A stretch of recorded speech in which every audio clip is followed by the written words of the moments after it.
शुक्लाम्बरधरं विष्णुं शशिवर्णं चतुर्भुजं प्रसन्नवदनं ध्यायेत् सर्वविघ्नोपशान्तये।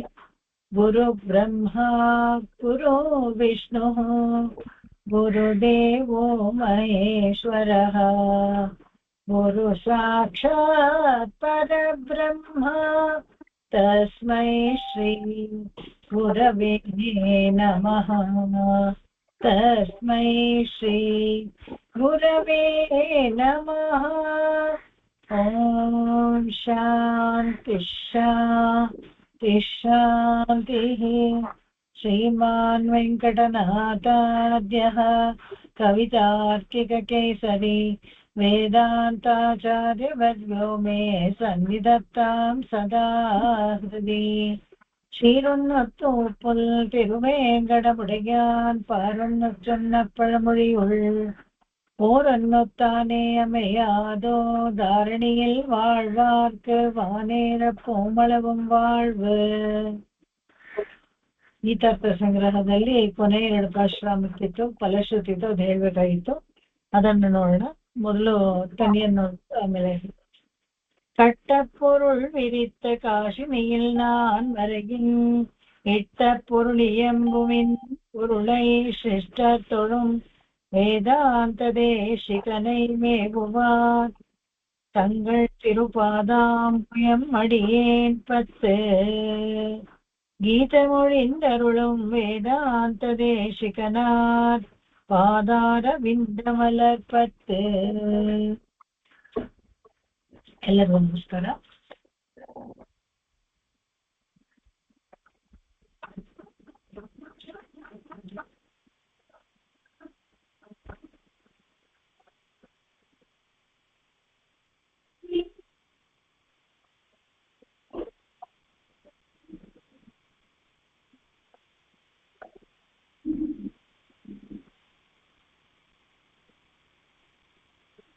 ಇಪ್ಪತ್ತನೇ ಪಾಶ್ರ ಇದರಲ್ಲಿ ಹೇಳ್ಕೋಬೇಕು ನಾವೀಗ.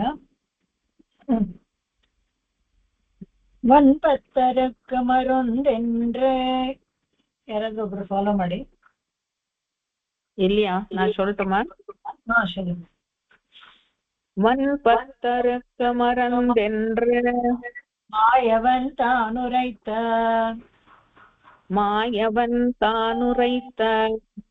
இன்பக் கடலமுதாமென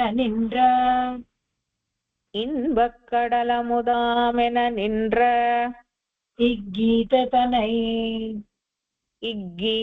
தனை அன்பர் குறைப்பவர் கேட்பவர்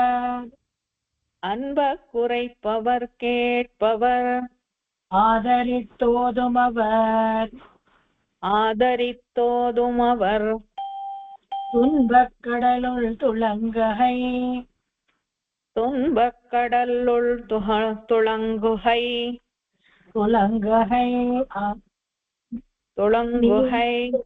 நீங்கி துலங்குவரே. வன்பத்தருக்கும் மருந்தென்று மாயவன் தானுரைத்த இன்பக் கடலமுதாமென நின்ற இக்கீதை தனை அன்பர் குறைப்பவர் கேட்பவர் ஆதரித்தோதுமவர் துன்பக் கடலுள் துளங்குகை நீங்கி துலங்குவரே. வன்பத்தரக்க மறந்தென்று மாயவன் தானுரைத்த இன்பக் கடலமுதாமென நின்ற இங்கீதை தனை அன்பர் குறைப்பவர் கேட்பவர் ஆதரித்தோதுமவர் துன்பக் கடலுள் துளங்குகை நீங்கி துலங்குவரೇ. ಈ 20 ಮತ್ತೆ 21 2 ಹಾಡನ್ನ ಫಲಶ್ರುತಿ ಅಂತ ಹೇಳಲಾಗುತ್ತೆ. ಈ ಒನ್ಪತ್ ಅಂದ್ರೆ ದೃಢವಾದ ಈ ಸಂಸಾರದಲ್ಲಿರುವಂತ ಈ ನಂಟಿಗೆ ಒನ್ಪತ್ ಅಂತ ಹೇಳ್ತಾರೆ. ಅದನ್ನ ಬಿಡಿಸ್ಬೇಕು, ನಮ್ಗೆ ಈ ಬಂಧನವನ್ನ ಬಿಡಿಸ್ಬೇಕು. ಈ ಬಂಧನವನ್ನ ಬಿಡಿಸಿದಾಗ್ಲೇ ನಮಗೆ ಮೋಕ್ಷಕ್ಕೆ ಹೋಗೋಕೆ ಸಾಧ್ಯ ಆಗುತ್ತೆ.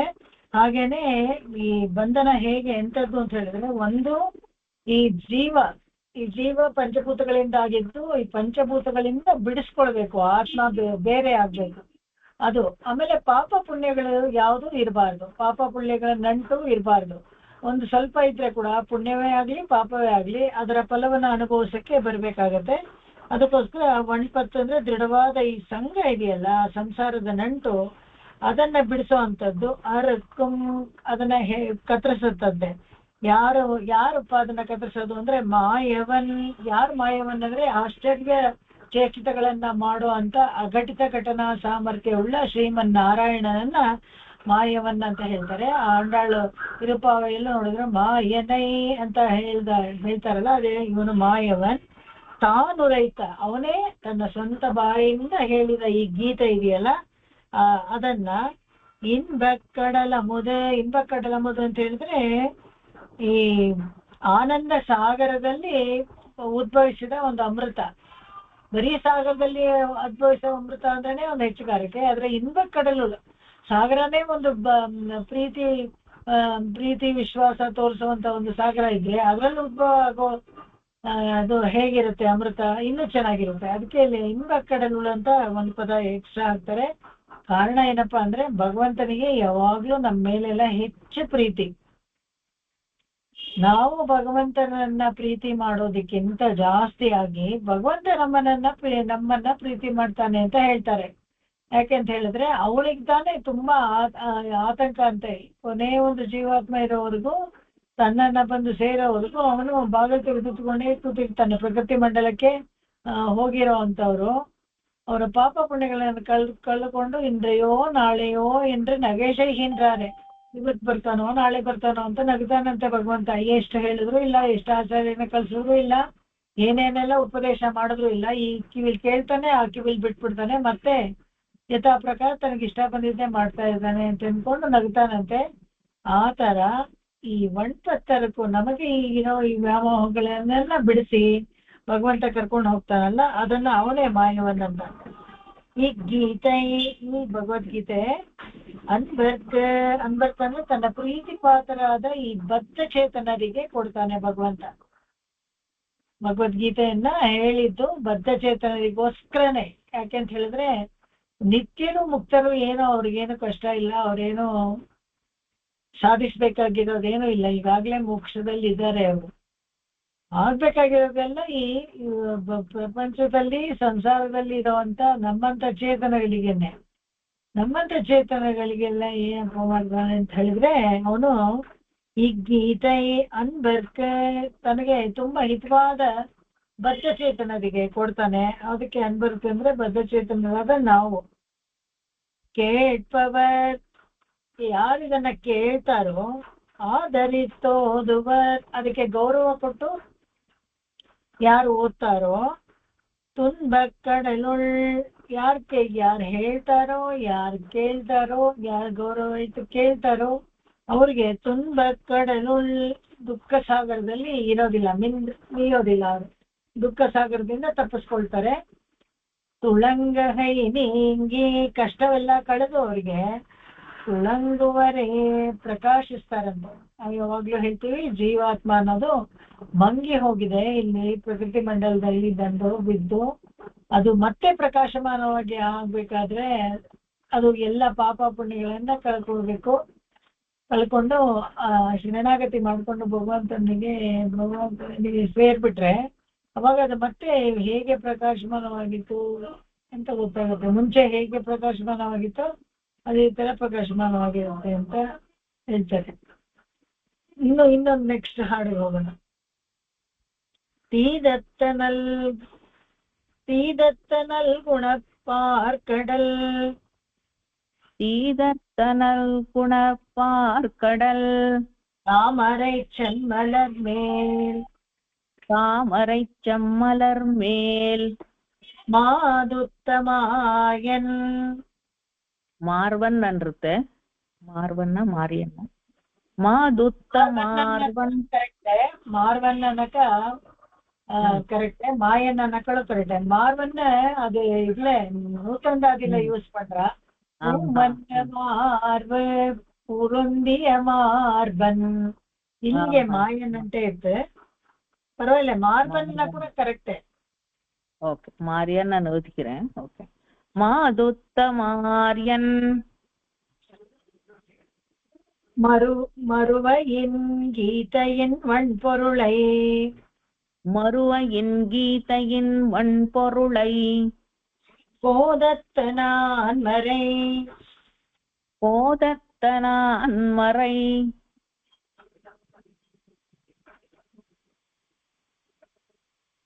மௌலியின் ஆசிரியன் குறித்தான் மௌலியின் ஆசிரியன் குறித்தான் காதல் துணை உடையார் காதல் துணி உடையார் கற்கும் வண்ணம் கருத்துடனே கற்கும் வண்ணம் கருத்துடனே கீதத்தனல் குணப்பார்கடல் தாமரை செம்மலர் மேல் மாதுத்தவாயன் மறுவையின் கீதையின் வன்பொருளை போதற்ற நான் மறை மௌலியின் ஆசிரியன் குறித்தான் காதல் துணவுடையார் கற்கும் வண்ணம் கருத்துடனே ஈதத்தனல் குணப்பார்கடல் தாமரை செம்மலர் மேல் மாதுத்தமாரியன் மறுவ இன்கீதையின் வன்பொருளை